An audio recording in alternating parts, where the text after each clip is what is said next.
как се плете роза. Тя е супер лесна, прави се много бързо.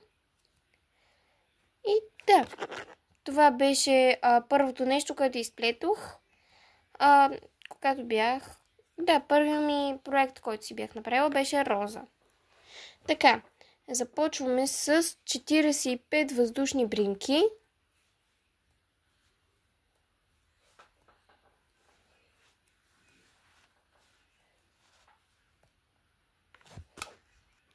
Така ето аз изплетох 45 въздушни бринки.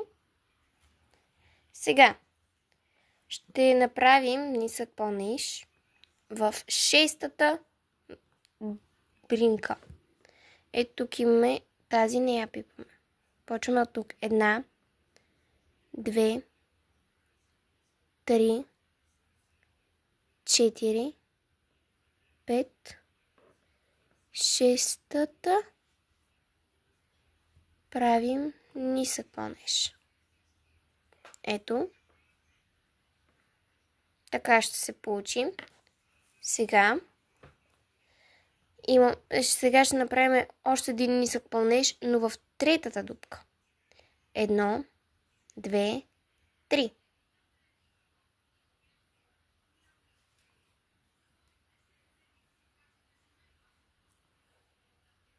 Ето така. Сега ще направим 3 въздушни бринки и ще направим нисък пълнеж в същата дупка.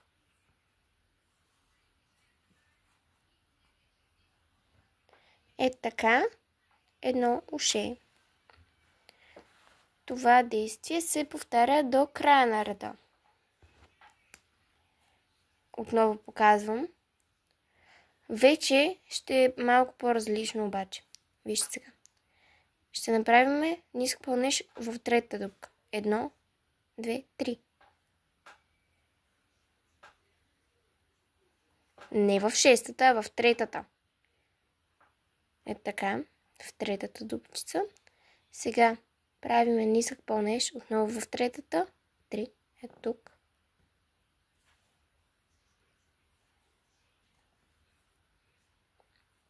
Стойте, че сбърках. Направих в 1-та, а трябваше в 3-та.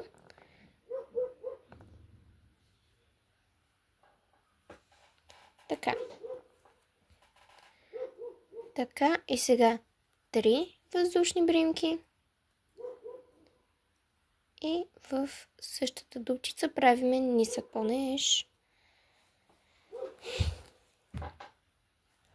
И отново нисък пълнеж в 3-та бринка. Ето тук е 3-та. Айде де. Един нисък пълнеж.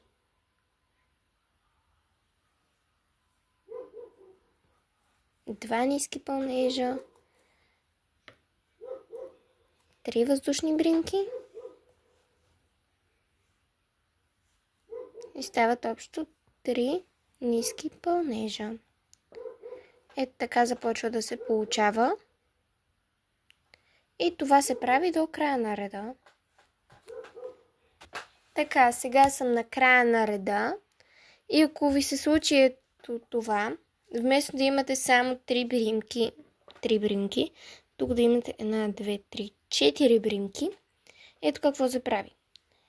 Започвате да правите ниския пълнеж като обичайно, но захващате и следващата бринка.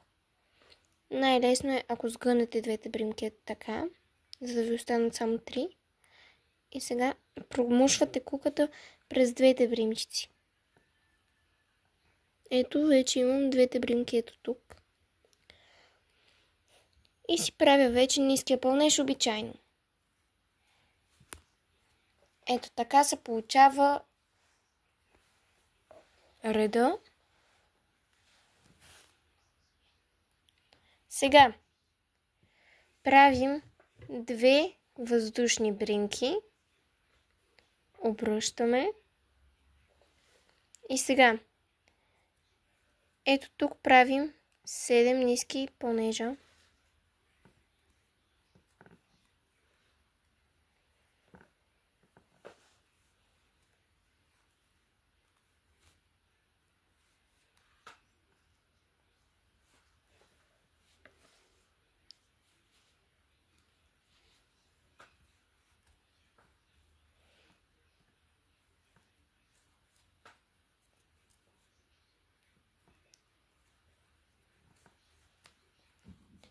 6, 7. Ето така се получава. Аз тук съм започнала още една роза, но малко съм я сбъркала, така че ето така. 7. След това преброяваме дали са точно. Как да ги преброим? Ето тук. 1, 2, 3, 4, 5, 6, 7, 8. Разплитаме едната. Сега отново броиме. 2, 3, 4, 5, 6, 7, 8. Значи е трябвало да разплета 2. Извинявам се. Така.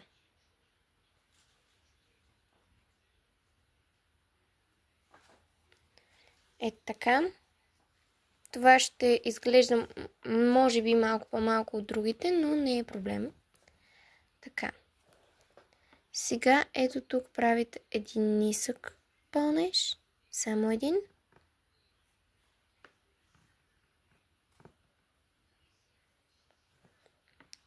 И продължавате до края на реда с ниски пълнежи. Така. Извинявам се за объркването.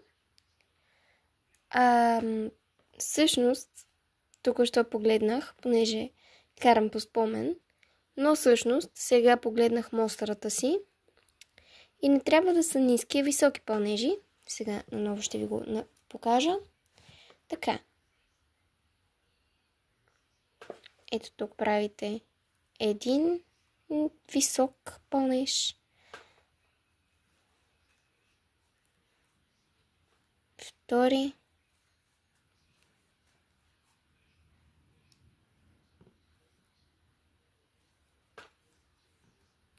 Трети.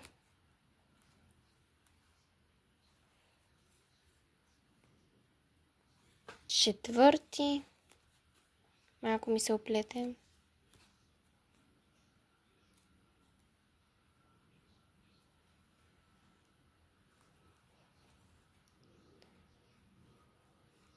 Пети.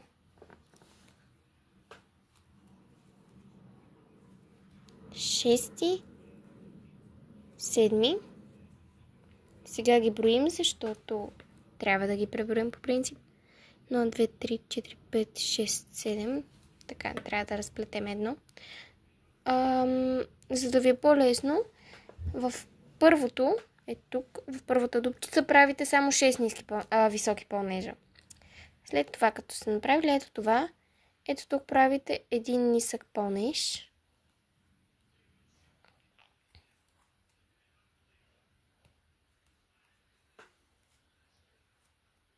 Ето така.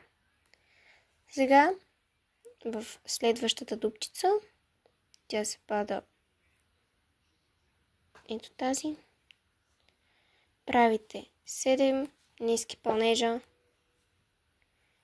и така правите до края на реда. Така аз оплетох реда. Ето така. Сега, ако сте оплели като мен реда, сте готови и остава само да я навиете, но преди да завършим розата, трябва след последните 7 високи пълнежа да направим една въздушна бринка. Сега ще отрежем конеца, като не бързайте да режете. Трябва ви малко по-дълъг конец, горе-долу колкото от дланта до сгъвката на лакътя ви. Сега, като сте направили въздушната бринка, издърпвате конеца, стягате. Сега ви трябва губерка. Секунда. Така. Ето я губерката. Просто погледаме го. Така. Сега първо виждаме къде ни е ето това стърчащо малко конче. Сега от тук ще започнем да навиваме самата роза. Вашия избор е на къде искате да я навиете. Някои я навиват ето на така. Като започнете да навивате и обръщате розата е така. Да виждате отдолу.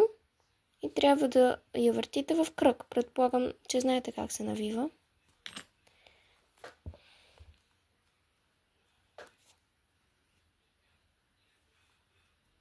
Ето така. Ще се получи така, ако сте го навили по този начин. Ако сте я навили по този начин. А по другия начин е така. Отново обръщате, за да поглеждате дали правилно я навивате.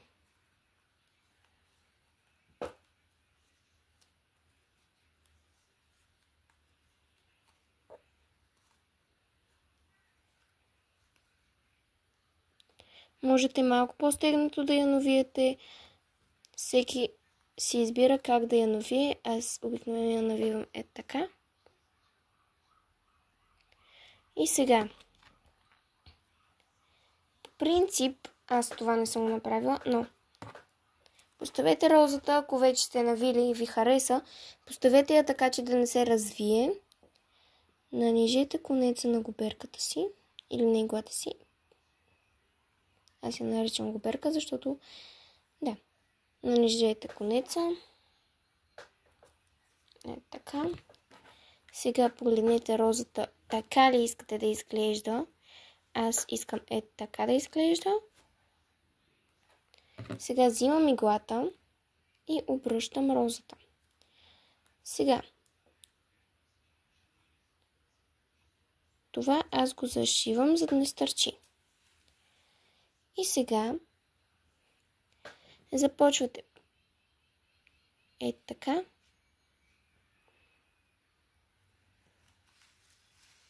От всички страни трябва да премине конеца ето. Така.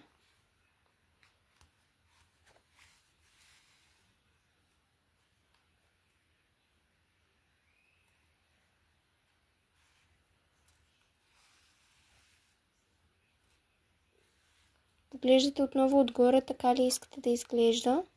Понеже, както видяхте, малко се е развалила. Ето така. Отново придържате.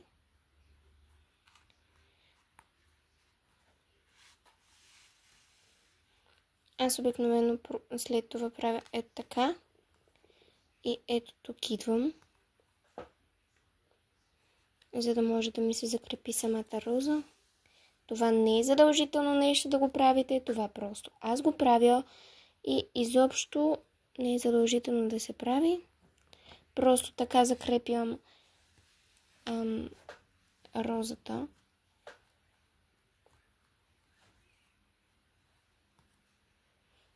Сега отново повтаряте това.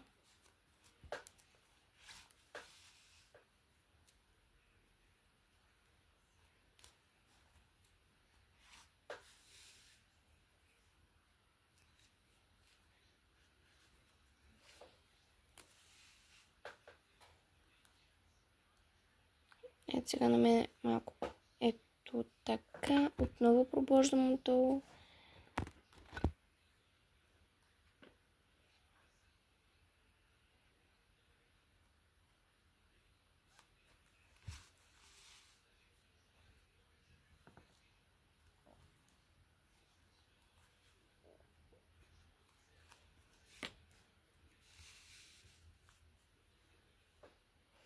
Сега, като сте готови, просто направете така още един път, примерно.